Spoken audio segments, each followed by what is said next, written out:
ওই সার্টিফিকেটগুলো দিয়ে দিচ্ছি নাকি ফেরে লাগে। আমার কত টাকার সম্পত্তি এইভাবে কার্টুনে চলে গেছে। এই গ্লাসটা আমি নিজে হাতে পরিষ্কার করেছিলাম যখন। হ্যাঁ, এরকম সম্পদকে রেখে দিন, আপনার নাম কোম্পানির ফেম দুটোই বাড়াবে। আচ্ছা, ঘন্টু আমার সঙ্গে যাচ্ছে উপরে, তবে জিম করতে নয়, জিমের বাইরে কাঁথা বানাতে। এই থ্যাংক ইউ, অ্যাটলিস্ট কনসার্ন হয়েছেন। কনস্ট্যান্টলি লিখিং নেই ওদের, বোধহয় কোনোরকম কোনো ইচ্ছা নেই আমাকে জিএসটি নাম্বার দেওয়ার। আবার একটা বড় রকম প্ল্যান চেঞ্জ হতে চলেছে, বুঝতে পারছি।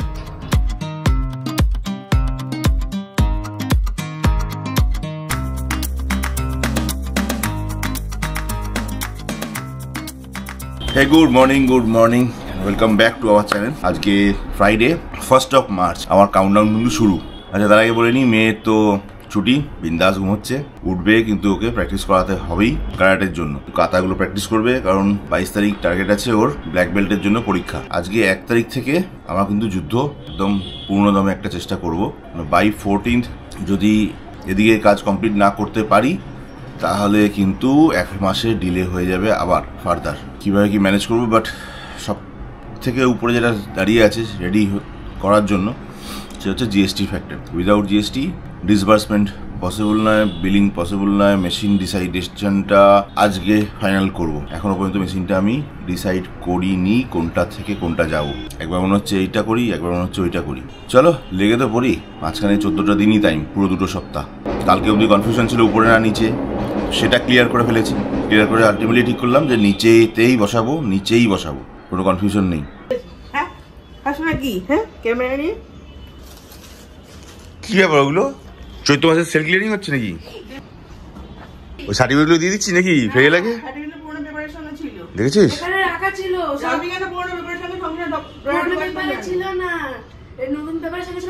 চেক করে ফেলেছো?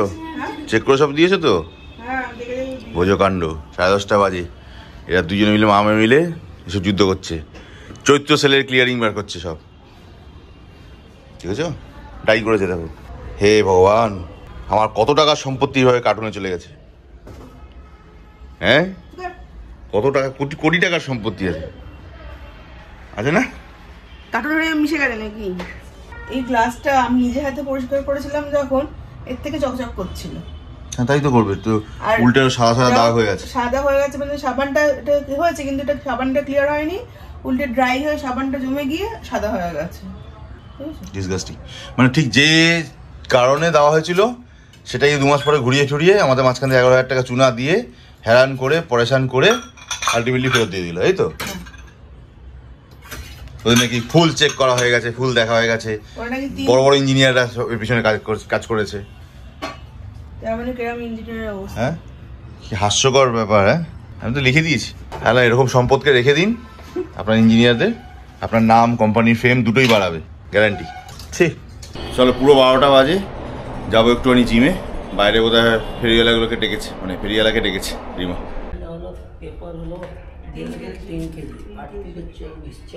আচ্ছা, ডিশ ওয়াশারটা কি করবে? না, বিক্রি করার মতো অবস্থা নেই, বাট ওদেরকে তো কমপ্লেন আজকেই করলাম আমি হিসেব মতো। আজকে SMS করে লিখেছি, আমি 2-3 দিন ওয়েট করেছি, তারপরে লিখেছি। আমি একবারে দেখিয়ে বলি না এরকমভাবে। আলটিমেটলি ডিসাইড এটা করে ফেললাম যে ওরা এবার যদি রিকোয়েস্টও করে বা বলেও, লিখেছি তো অনেক কিছুই, দেখে উত্তর দেননি। ভিতরে কি আলোচনা করছেন ওনারাই জানেন। আলোচনা করার পরে যদি মনে হয়, বিবেক থাকে, আমাকে যোগাযোগ করে, তাতেও কোনো লাভ হবে না, কারণ মেশিন আর ওদেরকে দেওয়া যাবে না। যে কোম্পানি, যে ইঞ্জিনিয়ার 2 মাসে একটা জিনিস শর্ট আউট করতে না পারে, সে জীবনে পারবে না। 200% গ্যারান্টি। হ্যাঁ, তাই তো করেছি। ইনফ্যাক্ট একটা ঠিক করতে গিয়ে আরেকটা খারাপ করেছে, পুরোটা আমাদের নামে চলেছে। যে 2 মাসে পারে না, সে আর কী পারবে? যে যার 9 হয় না, তার 90 থোড়ি হবে। যাই হোক, মোটামুটি আমার আমি কালকে থেকে ওটা নিয়ে আলোচনা করছিলাম হালকা ফুলকা, তাতে ডিসাইড এটাই করেছি যে কটা দিন চলছে মোটামুটি চলে যাচ্ছে, চলে যাক। যখন দেখবো একদমই চলছে না, তার আগে দেখে টেকে রাখছি। 2-4টে কোম্পানি আরও অল্টারনেট রয়েছে। যখন দেখবো মোটামুটি আর চলছেই না, সম্ভব হচ্ছে না, তখন ওটাকে এক্সচেঞ্জ করে নতুন কিনে নিয়ে চলে আসতে হবে। আর কিছু করার নেই, এছাড়া কোনো রাস্তা নেই। তবে কোনোভাবে LG নয়, আর একটু ড্যাম শিওর। আর সবাইকে বলেও রাখবো যে আপনারাও এটা এই দিকে ভুলেও পা বাড়াবেন না। যদি কারোর মনে সামান্যতম ইচ্ছাও থেকে থাকে যে ডিশ ওয়াশার কিনবো বাড়ির জন্য, LGতে নয় অন্তত। বাকি সব থেকে কস্টলি, সব থেকে বেকার সার্ভিস করে দিল এটা। হ্যাঁ, মানে আমার দেখা, আমি দুঃস্বপ্নের মতো লাগছে এখনও পর্যন্ত। LGর কাছ থেকে 2 মাস ধরে এই জিনিস পেয়েছি, যে বিহেভিয়ার, যে অ্যাটিটিউড, যে সার্ভিস, আমার কল্পনার অতীত। আচ্ছা, ঘন্টু আমার সঙ্গে যাচ্ছে উপরে, তবে জিম করতে নয়, জিমের বাইরে কাঁথা বানাতে, এই কাঁথা ওই ক্যারাটে প্র্যাকটিস করতে আর কি। আমি জানতাম একদিন কাঁথা গায়ে মাখিয়ে বলছে নাকি কাঁথা প্র্যাকটিসও করে। কাঁথা না কাঁথা। হ্যাঁ তাই হবে আর কি, ভুলবা জানি। আর এটা আমার বইয়ের প্রপার উইপেন, মা কালীর উইপেন, দেখেছেন? জয় তারা। সে তো গাছের মাটি তো কোপানোর সঙ্গে সঙ্গে অনেক কিছু কোপানো যায় না, ওই জন্য তো দূরে থাকতে হবে এখন থেকে।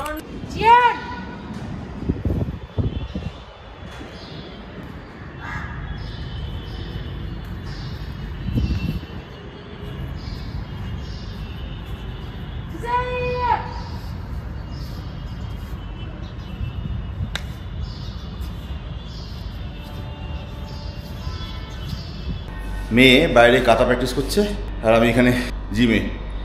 এক্ষুনি ওই এলজি থেকে ফোন এসেছিল। আমি জানি তো এখানে কিছু পাঠালে উনি কোনো জবাব ফবাব দেন না, সঙ্গে সঙ্গে তার নিচের অধস্তন কর্মচারীরা ফোন করে নেন। ফোন করে বলছে, স্যার আপনার কি প্রবলেম হচ্ছে? আমি না, কিচ্ছু প্রবলেম হচ্ছে না তো। স্যার বললেন আপনি ভিডিও পাঠিয়েছেন। হ্যাঁ পাঠিয়েছি, যে অবস্থায় 2 মাস আগে দিয়েছিল সেই অবস্থায় আবার 2 মাস পরে ফিরিয়ে দিয়েছেন, মাঝখানে আমার টাকা ধ্বংস করেছেন, 2 মাস আমাকে সাফার করিয়েছেন। তাহলে কি স্যার একটু ভিজিট করবো? না, কোনো প্রয়োজন নেই। কেন স্যার এরকমভাবে বলছেন? হ্যাঁ, যে কোম্পানি 2 মাসে সারাতে পারে না একটা জিনিস, সে আজকে কী করে সারিয়ে দেবে? আপনারা দয়া করে আসতে হবে না। আর কীরকম নির্লজ্জ বলছে, ওকে স্যার ঠিক আছে, হ্যাঁ ওকে থ্যাংক ইউ। রেডিকুলাস। তো এলজির ওই লোকটি ফোন করার পরে একটু আগে মিস্টার অরুণ বাগ, ওনাকে আমি তো হোয়াটসঅ্যাপে লিখতাম, মিস্টার অরুণ বাগ নিজে আমাকে হোয়াটসঅ্যাপ করেছিলেন, সেটা আমি পরে দেখলাম। তারপরে দেখলাম উনি নিজে কল করেছেন, কল করে বলছেন যে স্যার কালকে আপনি কি বাড়ি থাকবেন 12টা নাগাদ? আমি তাহলে আপনার বাড়ি যেতাম, গিয়ে নিজে পুরো জিনিসটা ভিজিট করতাম। এখন কাউকে আসতে তো আমি কখনো মানা করতে পারি না, অবশ্যই আসতে পারেন, আসুন দেখবেন। তবে স্যার রিপেয়ারিংয়ের জন্য আর নিয়ে যেতে বলবেন না আমাকে প্লিজ, যা আছে থাক, আমি বুঝে নেব। আপনি আসুন, অবশ্যই আসুন, সিনারিওটা দেখুন। থ্যাংক ইউ, অ্যাটলিস্ট কনসার্ন হয়েছেন, ফোনটা করেছেন, এতটা আশা করিনি অবশ্য। Again thank you.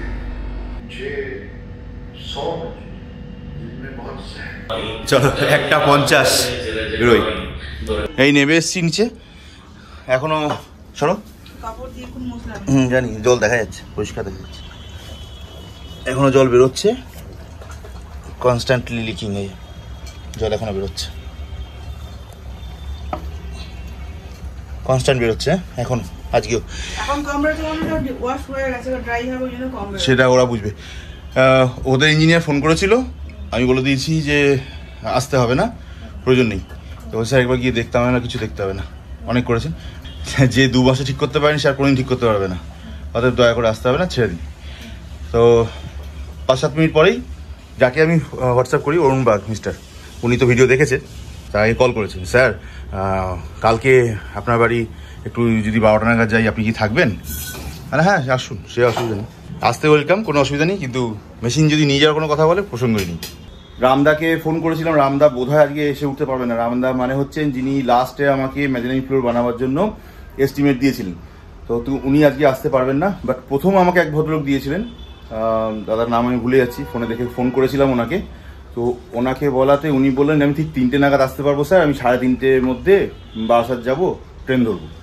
তো আমাকে অ্যাট এনি হাউ, বাজে 2টো, জানি না কত তাড়াতাড়ি করতে পারবো, ঝড়ের বেগে খেয়ে দে 3টের মধ্যে পৌঁছাই। ওনাকে না দেখিয়ে দিলে আমার মনে হয় কাজটা কমপ্লিট হবে না, একটা ওপিনিয়ন তো নিতেই হবে। চলো আপাতত সিধা ছুটবো শিয়ালদা, ঝড়ের বেগে ছুটি, 3:45 বাজে। সেই ইন্টেরিয়ার কাজ করবার জন্য লোকটা এসে বসে আছে, বসে নেই, 5-7 মিনিটে ঢুকবে বলেছি ওনাকে বসতে, আমি ঢুকে যাচ্ছি তার মধ্যে। ক্যারাটে ক্লাস আছে তো, চলে যাবে। টাটা।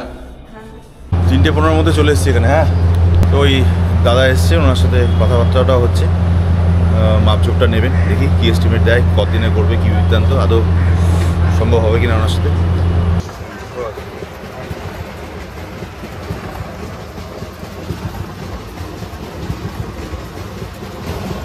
এটা লেটার ছাপা হচ্ছে এখানে, বিকাশ ভবনের অফিস।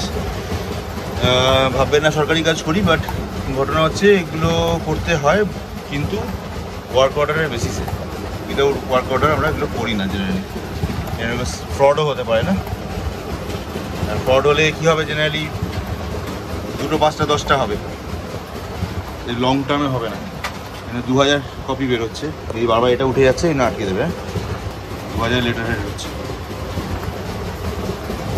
ব্যাগ গোছানো হয়ে গেছে, আমরা এখন যাচ্ছি ক্যারাটে ক্লাসে।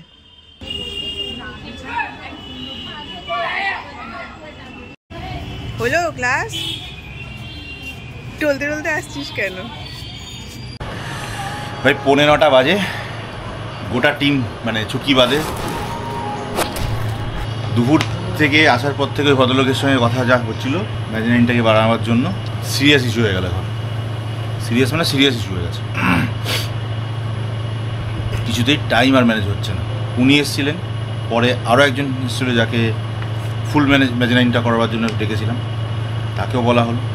তার কন্ডিশন হচ্ছে মানে যে পরে এসেছিলো, গোটা ঘরটা 3 দিনের জন্য পুরো খালি করে দিতে হবে। Totally impossible. 3 দিন যদিও বা ভেবেও নি যে কাজ বন্ধ রাখবো, ইনক্লুডিং 1 সানডে, ঘর খালি করবো কোথা থেকে? পেপার টেপার না আমি ওই ঘরে রাখিয়ে দিলাম 1 দিন 2 দিনের জন্য। এই একটা বড় পার্ট, বড় মেশিনটা এখানে একটা পিছনে, এই একটা বড় মেশিন লম্বা, যেটা 8 ফুট লম্বা, ওই একটা মেশিন, এই একটা বড় পার্ট। এর মতো অবস্থায় 3-3টে পার্টকে ঘর থেকে বের করে কোথায় রাখবো? আবার একদিনের জন্য হতো, 1 নাইট হতো, তবুও বের করে রাস্তায় রেখে দিতাম কালকে করে।